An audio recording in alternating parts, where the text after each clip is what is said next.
Thank you for chipping in to another Cyberpunk 2077 execution.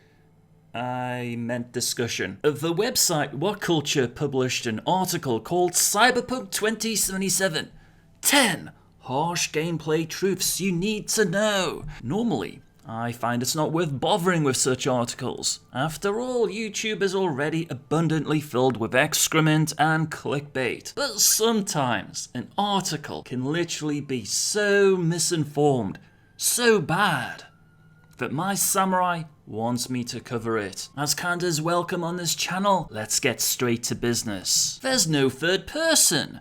The article states, for a game which touts customization as a big selling point, this restriction is still a disappointment. Not only in that you can't change perspective, but you'll only sporadically see the character you've designed. While it is true there is no third person, and some individuals would prefer the option to toggle between the first and third person, it is a non-issue by now. If third person is a definitive requirement for you to enjoy a game, play something which provides that for you. I don't understand the proclivity of some to spend more than a year of their life complaining about the lack of third person in a first person game. It might only have the illusion of choice. The author comments, Cyberpunk put out 4 posters recently, each describing a different way of life in Night City. There's necessity over style, style over substance, substance over style, and substance and style. With the promise of being able to choose our own backstory, many thought we'd have these 4 options for multiple starting points, similar to Dragon Age Origins. But there's optimistic, even speculated we might have a couple of options in each, giving 8 variable openings. It appears from the demo that there'll only be 3 backstories,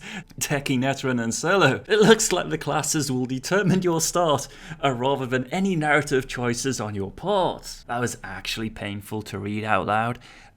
Who is Cyberpunk? Are you referring to CDPR? I'm unaware of anyone who thought that the posters recently released by CDPR were related to the possible backstory options for V. I also do not understand how one could have thought the two were correlated unless someone deliberately lied to the author. Furthermore, the backstories have no relationship to the Techie, Netrunner, and Solo skills V can specialize in. These should have been nomad, street kid, and corporate life paths. The idea that there might only be an illusion of choice might be a valid criticism in the future, but only one you can sincerely make once you've completed Cyberpunk 2077. Body mods have been downplayed. The author writes, way back when the game was first teased in 2013, a woman with spring-loaded blades in her forearms was shown. Early buzz was heavily around the body modification aspect, and while naturally the conversation has spread wider, it feels like body mods aren't going to have the huge influence we thought they were. It also seems that the author's not watched the Cyberpunk 2077 2018 demo,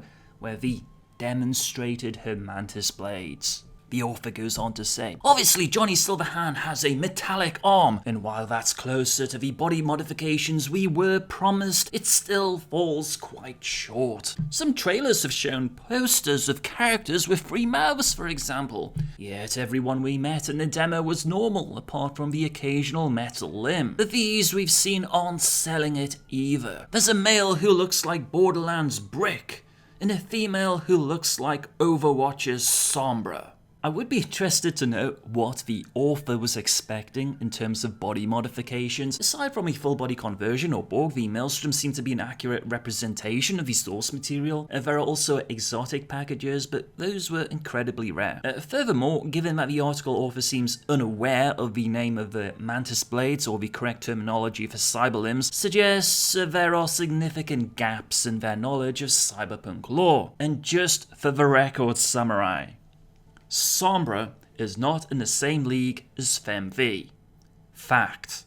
The city isn't as dynamic as mentioned. The author states, NPCs scarcely react to you at all. Even if you bump into them, they'll just keep on trucking. After not just GTA, but also Spider-Man and Red Dead Redemption 2, winning praise for how alive the setting felt. It'll be unfortunate if Cyberpunk falls short. Again, I do not see how one could make this criticism without playing the game. From what I've seen of the gameplay footage, the person controlling V never interacted with random NPCs, so how can you pass judgment on the dynamics of Night City as they were not on display? Rigid and uninspired enemy leveling. The author comments, "It opens up the map fairly organically by making every area available early on. However, if you stray too far into an area you're not supposed to be in yet, you'll get the ever-living snot pummeled out of you and kicked back to your last save. We've seen baddies at levels ranging from 2 to 18, but there's been no real difference in visuals or combat style. There's such a huge focus on the numbers too that it all gets a bit much, floods the screen and breaks the immersion completely." Not entirely sure what the author expects. In games, difficulty will almost always be determined by numbers such as DPS, HP or attack patterns, and there is only so much variation one can display in the short demo. Missions seem very linear. The author draws reference to Deus Ex, where Adam Jensen could choose his path of attack depending on a variety of factors, your own strengths, imagination and narrative of a character. Would Joe Jensen blast his way into a compound or sneak through various secret tunnels? Cyberpunk, though, while it does offer the 3 different playstyles, seems so far to be very linear. Each mission or skirmish seems to have a set optimal pathway depending on said playstyle. Cyberpunk 2077 does not offer 3 different playstyles. You create your own playstyle based upon how you want to play the game and pick skills accordingly. In addition, the author quotes the solo, techie, netrunners, the 3 different playstyles. Later in the article, they mention the possibility of a pacifist playthrough. Surely that would make a minimum of 4 playstyles based upon the information provided in the article. No real detail on side quests. The author writes, "Aside from the excitement of Keanu Reeves at E3, Cyberpunk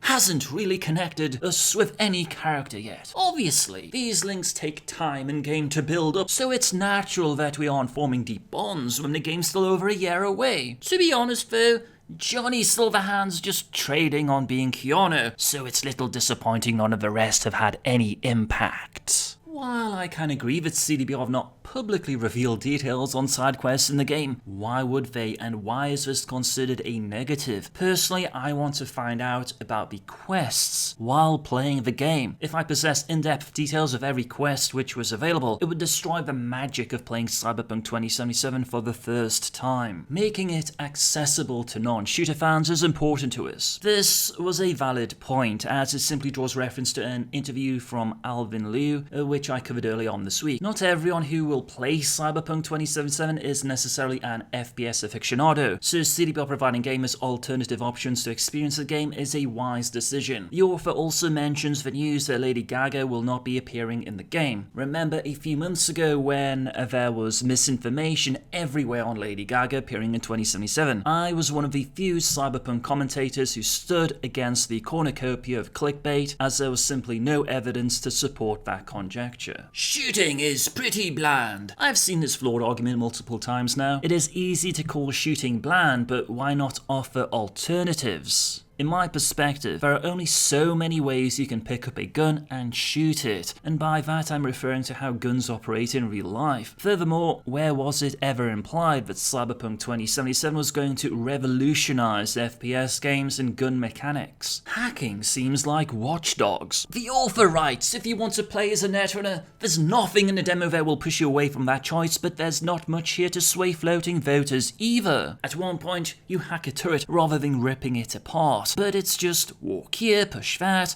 The demo doesn't make it feel like you're doing anything, you're just following button prompts. It is admittedly hard to sell something like hacking because it must both convince you it's incredibly complicated yet make it easy and fluid in real time. Watch Dogs struggle from being too repetitive and flat with a great idea, and rather than springboard, Cyberpunk almost looks like it's more of the same. There's one moment where a robot boxing trainer's hacked and pummels someone's face off, so while the mechanics aren't inventive, at least the ramifications of your actions will be. I've not played Watch Dogs, so it would be inappropriate for me to comment on the comparison between the two games. Once again, though, the author feels the need to criticize a component of the game they have not played themselves. Putting aside the myriad of errors, it seems there are commentators that are deliberately putting Cyberpunk 2077 on a pedestal and making bold claims that the game will revolutionize everything we currently know about gaming to gain some attention. Unfortunately, that strategy works.